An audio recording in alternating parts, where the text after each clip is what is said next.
Welcome to the Nobody Guide to Life, where we provide tips and tools for personal growth, personal development, and your spiritual journey that you can use right now in your everyday life. I'm J.A. Plosker. You can always find out more at thenobodyguidetolife.com. Thank you for joining us.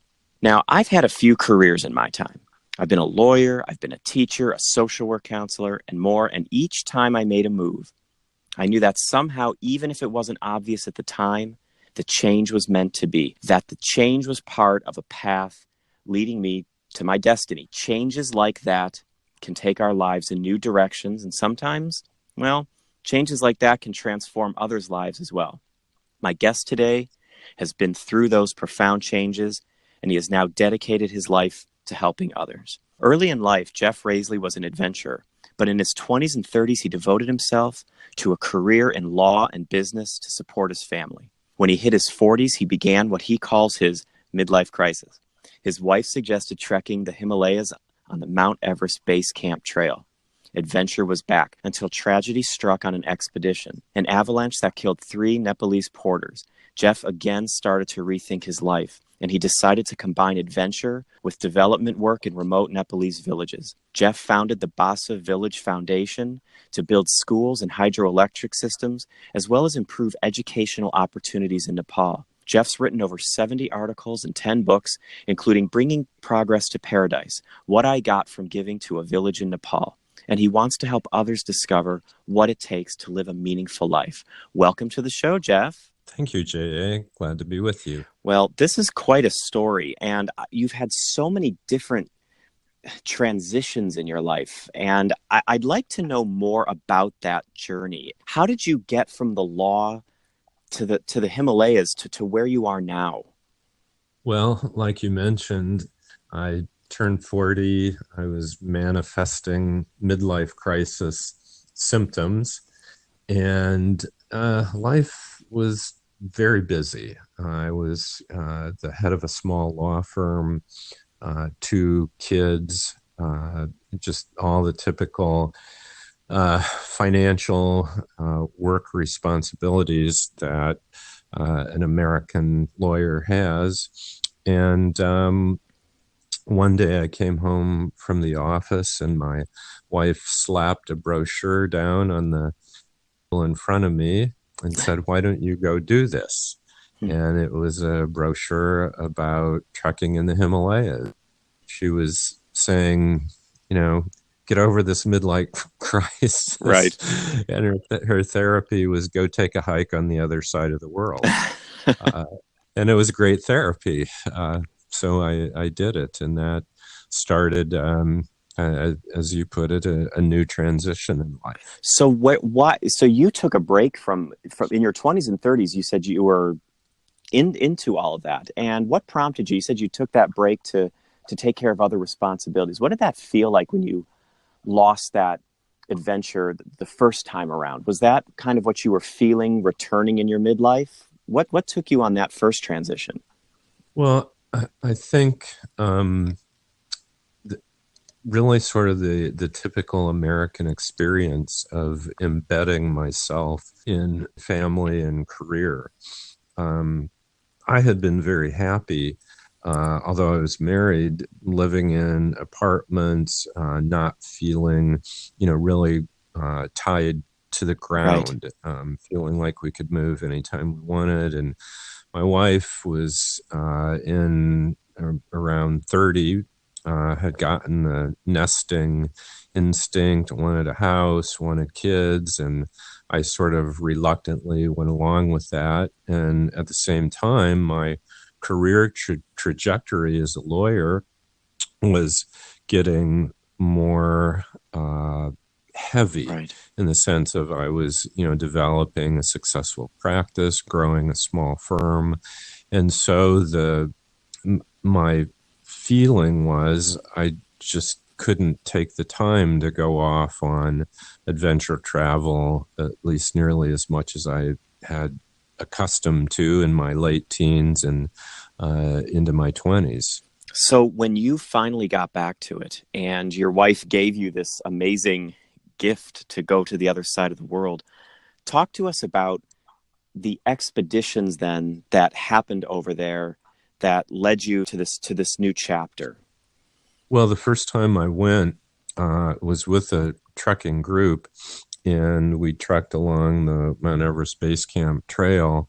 And growing up in the Midwest, I wasn't that familiar with mountains. I mean, I'd driven across the Rockies and across the Appalachians before, and had actually done a motorcycle trip through the Appalachians. But being up in the highest mountains in the world with these majestic snow-capped peaks just awed me. And the other thing that really impressed me was the people who live up in the Himalayas were, as Sir Edmund Hillary described them, the strongest and the kindest people in the world. Right. And I was really inspired, moved by these people.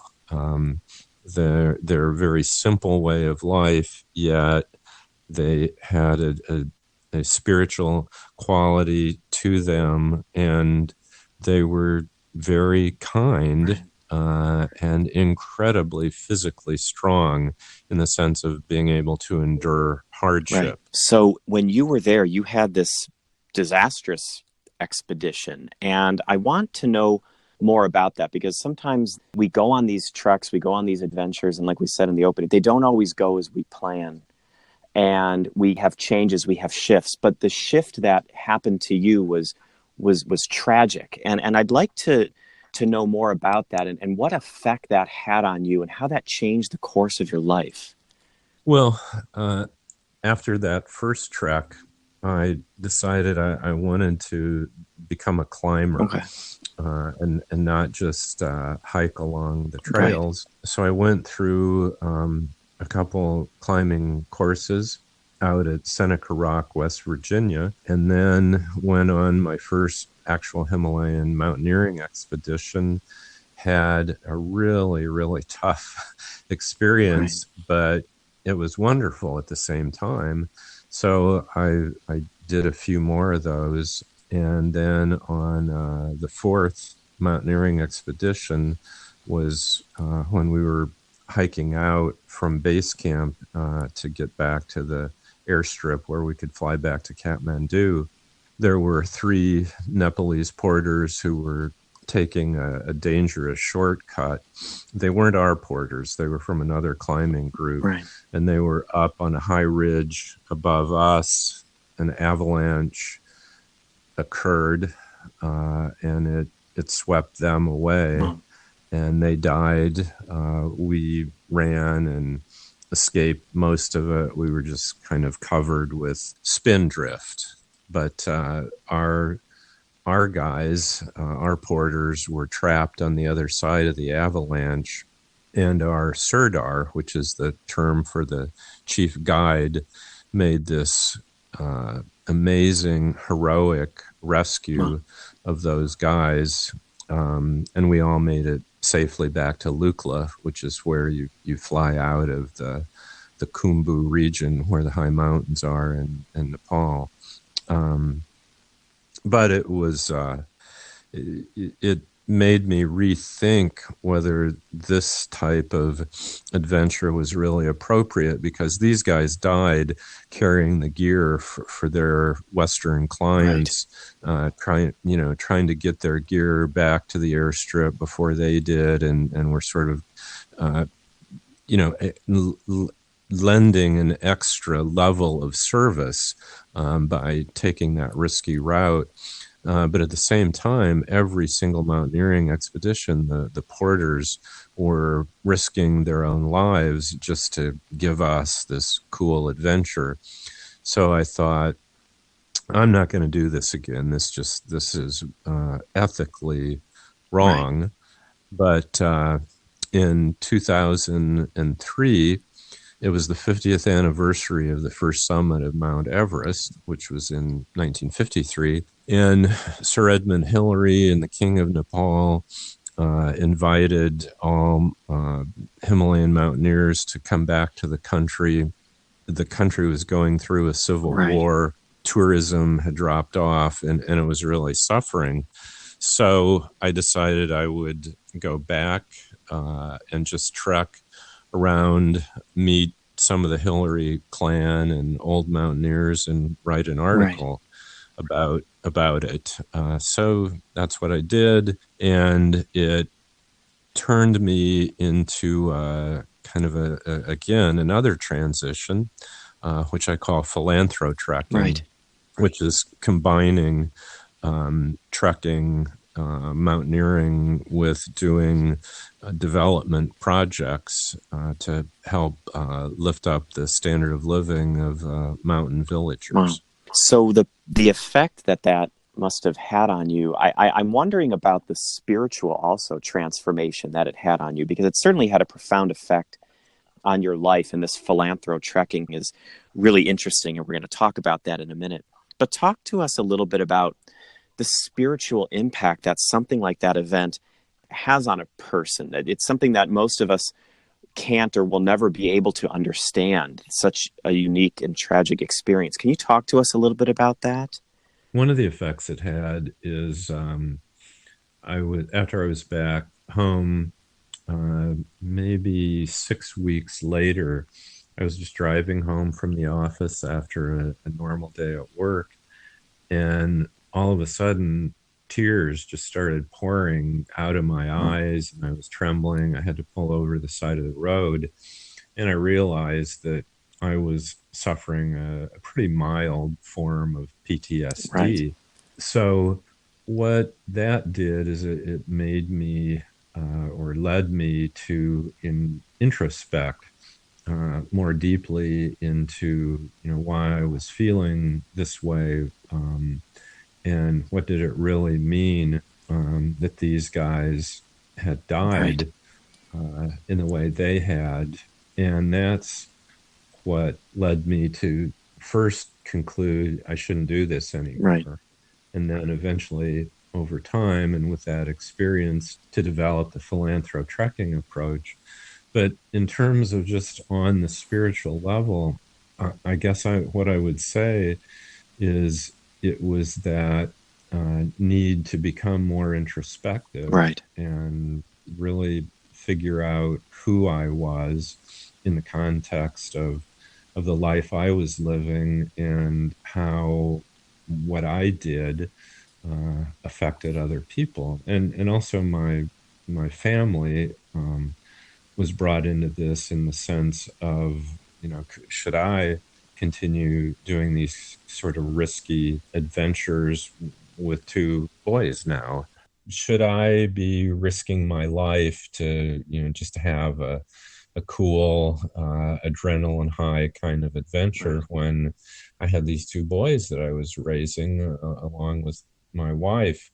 And so, which again led me to think I just needed to make this a more meaningful experience than just motorcycling trips and scuba diving and rock climbing and that kind of thing. And that would make it more worthwhile. And so in this, when you say spiritual, that evokes in a lot of minds a sort of connection with God and the universe and some kind of cosmic sort of quality, and I do think that's certainly one aspect of it. But another aspect of it is, how are you as you are, the life you're living, affecting those in your world?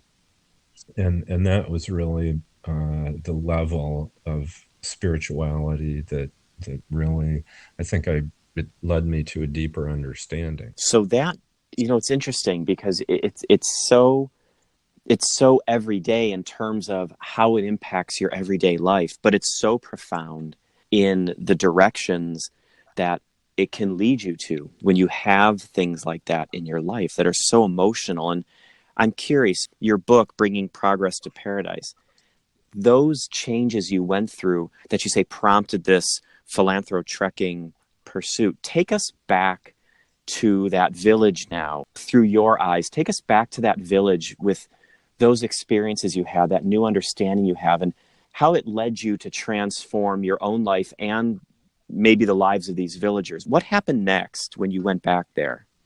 After I decided that I would continue going back to Nepal and allowing myself to stay in contact with this country and these people that I had really come to love, I decided every time I went back, I would do some kind of philanthropic project. Right. And so in 2006, I employed, because by then I was organizing and leading trekking and mountaineering expeditions. In 2006, I employed a new company, outfitter company that I hadn't used before. And it turned out the owner of the company and all the guys in our staff, the porters, cook, guides, all came from this one little village called Basa. And they told me that they had a little village school with 3 grades. They wanted to add a 4th and a 5th grade. And after we got to know each other and felt comfortable enough, walking with people for 3 weeks in the Himalayas, you get to know each other pretty well. They asked me if I could raise $5,000, which then that could be used to buy the materials, to add 2 classrooms, and to pay the salaries of a 4th and 5th grade teacher. Right. So I agreed to do that. And after raising the $5,000, I went back and with a few other friends trekked to Basa Village to, hand over the money and see what the village was like, because I hadn't been there. And it was one of the most marvelous experiences of my entire life. When we arrived, the villagers were all waiting for us, about 250 people, and literally covered us in flowers. Every family wanted to host us in their homes. We were plied with food and Roxy, which is their local, house brew. Right. And it was just this amazing experience of this whole village just being so grateful for, $5,000. Right. So after that, I have gone back to the village 6 times. That inspired me to create a foundation, and we've built another school, hydroelectric project, a water system, medical clinic, so on and so forth, doing what Niru, who is the owner of Adventure Geotrekking Company, he and I developed this philosophy of philanthropy, which we call culturally sensitive development. Right. And so our idea was the village itself should decide how it wanted to change, if at all, and then to tell us, and then how we might cooperate with the village to bring about any of those changes, which are basically infrastructural development. Right. And so that became a big part of my life since then. How has that affected you now back home? Because sometimes it seems like these projects are so far away and they're so distant, but of course, from the spiritual perspective, they're right here. They're right with us. And so how have those projects and those events over there, how have they come home with you now in your daily life that you live today? Well, one thing is my wife and I get to enjoy wonderful Nepali tea all the time because my friends there have given me so much tea. I have a lifetime supply, and so we appreciate that. And my house is decorated with Tonka paintings. Wow. It's almost like you're walking out of the Midwest into a Nepali home. Wow. But my wife has never been to Nepal, probably will never go, lives through me somewhat vicariously. And I give talks regularly to civic groups and churches, and around Indianapolis, sometimes even up into Chicago, promoting our projects and just raising people's awareness about the situation in Nepal, and also inviting Americans to go and experience it by trekking or climbing. And so it's become kind of a regular feature of my ordinary life. Right.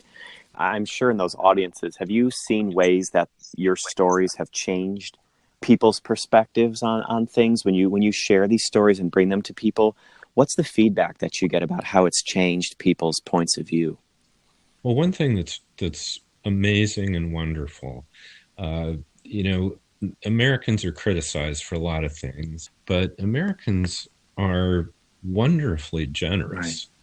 Right. And many times I've gone to a Kiwanis club or a Rotary club or a church or a bookstore, and people who knew very little about Nepal, saw the slideshow I showed, heard me talk about this little village on the other side of the world, and wanted to give. Wow. Wanted to donate money that they had worked hard for and earned, just to help these folks that they would never experience other than through pictures. Right. On the other side of the world. The other thing that's been interesting is people who decide that, wow, I want to experience that, and are willing to take a few weeks out of their life, because it's really an absolute minimum is 2 weeks. Right. And 3 weeks is really, you can have a much better trekking experience with that amount of time and a few $1,000s to experience the culture and see the majesty of the vistas that I describe in my pictures show. So, that's kind of the most concrete impacts that I experience. But the other thing is, back on a spiritual level, something that strikes people is the simple and beautiful way that these people live. Right. In Basa Village, everyone is either a farmer, a blacksmith, a tailor, or a teacher at the school. Right. And they're so grounded in life and in relationships, because they don't have TV, radio. There was no vehicle with wheels, not even bicycles. Right. In the village when I was first going there. Now, after years, fortunately, unfortunately, a road has finally reached the village. Cell phone coverage reached the village last year. So there will be changes that come with that. But I was there last year. The character of the village is still very much the same. You meet somebody and you say, hey, there's a Sangha over there, and this person, Niru, let's say, can relate 5 generations of Sangha's people back, because everyone in the village knows each other so deeply. Because when you don't have all of these distractions, personal relationships are so much more important. Right.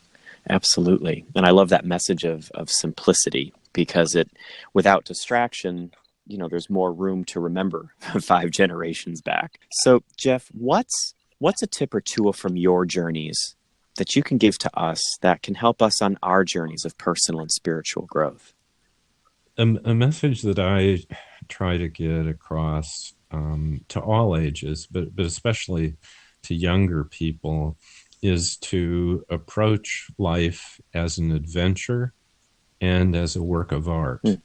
In my teens, I decided that I didn't want to live just a normal life. I wanted to experience the world, to put myself into situations where I would be tested, right. Mentally, physically, spiritually. But I also wanted to approach life as a creative, artistic process. Right. And so that's, I mean, in a way, it's, I don't know, it sounds kind of trite maybe, but I also think there's meaning to living adventurously, but creatively, so that your life is a developing work of art. Well, I think that's absolutely beautiful. And I think that's wonderful advice. And it really gets us, I think, to be a little more mindful and to reflect on how the adventures we take can improve our lives, but also how they affect the lives of other people that we know. So I really appreciate you sharing that.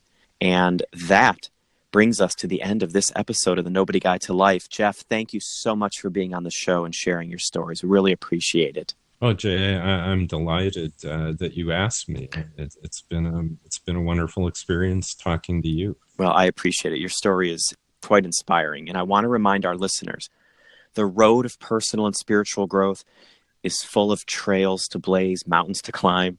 And sometimes it doesn't go as we planned or go where we planned, but something can come out of that, something that can teach us even when it seems so much is lost. Be open to new places, new people, new experiences. Be respectful and helpful to others on their journey. And, of course, be open to learning a little bit about yourself on the adventure. You can find out more about Jeff and his work and his story and his foundation and his selection of books, including Bringing Progress to Paradise, at jeffreyrasley.com. The link will be in our show notes, and you can always check out more episodes at thenobodyguidetolife.com. Reach out to us on Twitter and Facebook at Nobody's View, or on Instagram at J.A. Plosker, or join our Facebook community, Simple Spirituality. If you liked what you heard on this episode, please consider sharing it with someone you know. Keep practicing and have a good week.